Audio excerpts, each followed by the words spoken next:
मी सुरेश आहिरे. बंगाल निवडणुकाचे निकाल अपेक्षितपणेच लागलेत. अर्थात ते सांगण्यासाठी कोणा पॉलिटिकल सायन्सच्या विद्यार्थ्यांची किंवा प्राध्यापकांची गरज नव्हती. ममता बॅनर्जी किती म्हणत असल्या की आम्ही जिंकून येणार, पण ते स्वतःचा आणि कार्यकर्त्यांचा आत्मविश्वास टिकवण्यासाठी बोलत होत्या.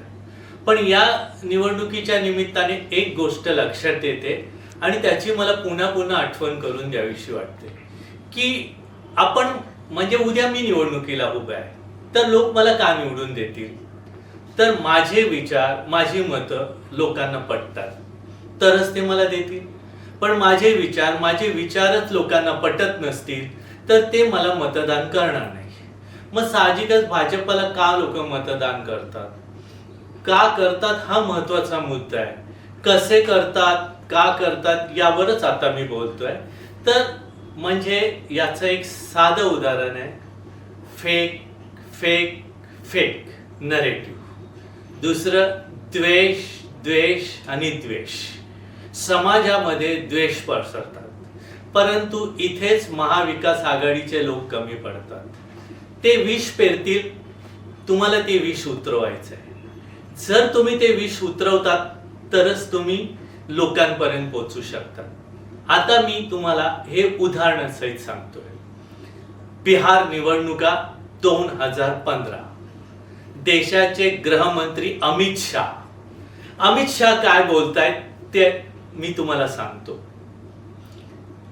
देखिए, यहाँ बिहार में अगर नीतीश बाबू जीत के आएंगे तो वहाँ पाकिस्तान में फटाके बजेंगे. नीतीश बाबू यहाँ जीतते हैं तो पाकिस्तान में जल्लोष होता है. आता ह्याचा अर्थ काय? नीतीश बाबू बिहारमध्ये निवडणुका जिंकल्यानंतर पाकिस्तानामध्ये फटाके का वाजतात? तर याचा सरळ अर्थ असा आहे, याचा गर्भित अर्थ असा आहे की नीतीश बाबू हे पाकिस्तान धार्जिणे आहेत, हे हिंदू विरोधी आहेत, ते पाकिस्तान एजंट आहेत असंच त्यांना सुचवायचं आहे. मग मला सांगा की आता लोकांना हा प्रश्न पडला पाहिजे की मग 2024 ला अब की बार 400 पार असं म्हणणाऱ्या मोदींचा कार्यक्रम 240 मध्ये आटपला आणि याच नीतीश बाबूंच्या पाठिंब्यावर त्यांचं सरकार आज केंद्रात स्थिर आहे. मग लोकांना का प्रश्न पडत नाही की ज्या नीतीश बाबूंनी निवडून येण्यानंतर पाकिस्तानात फटाके वाजणार होते तेच नीतीश बाबू तुमच्या सरकारमध्ये आहेत, त्यांच्या पाठिंब्यावर तुम्ही मत आता पाकिस्तानामध्ये फटाके आणि मिठाईच वाटल्या जात असतील. असे प्रश्न लोक का विचारत नाही? कारण लोकांना काय प्रश्न नसतात अशातला भाग नाहीये. मला हेच सांगायचं आहे की असा फेक नरेटिव्ह त्यांनी आता बंगालमध्ये पण पसरवला. हेच अमित शाह बोलले की अगर बंगाल में ममता दीदी आती है तो बांग्लादेश हो जाएगा. पुन्हा भीती आणि द्वेष आणि त्यांचा मतदार तयार करतात. आता आपण बघू, बंगाल हा इतिहासामध्ये खूप प्रसिद्ध म्हणजे असं महाराष्ट्रासारखा आहे. बंगालची फाळणी लॉर्ड कर्झननी केली आणि बंगाल पेटून उठला. बंगालला फार मोठ्या ऐतिहासिक परंपरा आहे. म्हणजे ज्यांनी वंदे मातरम लिहिलंय ते बंकिमचंद्र चॅटर्जी, ज्यांनी जनगण मन लिहिलंय असे रवींद्रनाथ टागोर, नेताजी सुभाषचंद्र बोस असा लोकांचा बंगालला इतिहास आहे.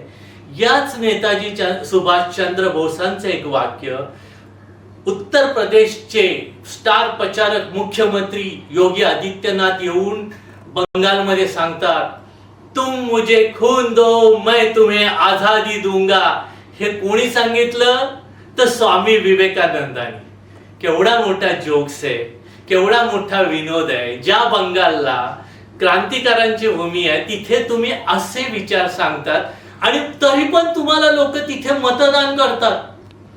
आश्चर्य वाटायलाच हवं ना की तुम्ही इतका चुकीचा इतिहास सांगता आणि लोक तुम्हाला मतदान करतात. म्हणजे आपण ना एक तुम्हाला किस्सा सांगतो. तिसरीतल्या विद्यार्थ्याला एका बाईने म्हणजे वर्ग शिक्षिकेने प्रश्न विचारला की मला सांग हे वाक्य कोणी म्हटलं? स्वराज्य माझा जन्मसिद्ध हक्क आहे आणि तो मी मिळवणारच. उत्साही विद्यार्थी उठून उभा राहिला. स्वराज्य माझा जन्मसिद्ध हक्क हे वाक्य छत्रपती शिवाजी महाराजांनी औरंगजेबाच्या दरबारामध्ये येऊन सांगितलं. हे वाक्य शिवाजी महाराजांचं आहे. बाई तर अवाक्यच झाल्या. इकडे तुझं कानफटच फोडते. म्हणजे एक विद्यार्थी जर असा बोलतो तर त्याचं कानफट फुटतं. पण एका राज्याचा मुख्यमंत्री जाऊन बंगालमध्ये हे सांगतो, त्याच्यावरती काहीच नाही. समजा हे वाक्य जर राहुल गांधी बोलले असते तर पूर्ण देशभर त्यांची प्रतिमा पप्पू पप्पू असं केलं असतं. बरं, ते सांगण्या अगोदर मी पुन्हा त्या विद्यार्थ्याकडे येतो. तर तोच विद्यार्थी BA ला डिस्टिंक्शन मध्ये पास झाला. आता तुम्ही म्हणाल कसा, त्यात काय सोपं आहे तुम्ही म्हणाल, अहो कॉप्या केल्या असेल. अजिबात नाही, कॉप्या नाही. तो विद्यार्थी महाहुशार होता. त्याने त्या सरांनाच मॅनेज केलं आणि बाजूच्या वर्गात बसला. सरांनी त्याला वह्या पुस्तक बरोबर प्रश्नपत्रिका उत्तरपत्रिका दिली. तो पास झाला. अर्थात त्याच्या सहकारी विद्यार्थ्यांना ते दिसत नव्हतं का? दिसत होतं, पण ते काही करू शकत नव्हते, काही बोलू शकत नव्हते. ओट चोरी जुना प्रकार झाला कॉप्यांसारखा. आता सरळ हाताशी धरूनच प्रकार होतात. या गोष्टीचा गर्भित अर्थ तुम्हाला कळलाय मला काय म्हणायचंय. आता मी तिथे येतो की पप्पू पप्पू आपण कोणाला बोलतो? आपल्या लाडक्या लेकराला आपण पप्पू असं बोलतो. यांनी पप्पूची व्याख्या काय केली? पप्पू म्हणजे नादान लेकरू. आणि हे नादान लेकरू देशाचं कोण? तर राहुल गांधी. पण असे डझनावारी पप्पू यांच्या पक्षात आहेत. मोदींचे विधान बघा आपण काढून, पण हे दुसऱ्यांना पप्पू बोलतात. म्हणून मला एक गाण्याने या व्हिडिओचा शेवट करायचा आहे की जे दुसऱ्याला पप्पू म्हणतात म्हणजे नादान म्हणतात त्यांच्यासाठी हे गाणं आहे. सबसे बड़ा नादान वही है जो समझे नादान मुझे, कौन कौन कितने पानी में सबकी है पहचान मुझे, सबसे बड़ा नादान वही है. धन्यवाद. व्हिडिओ आवडला असल्यास लाईक करा, शेअर करा.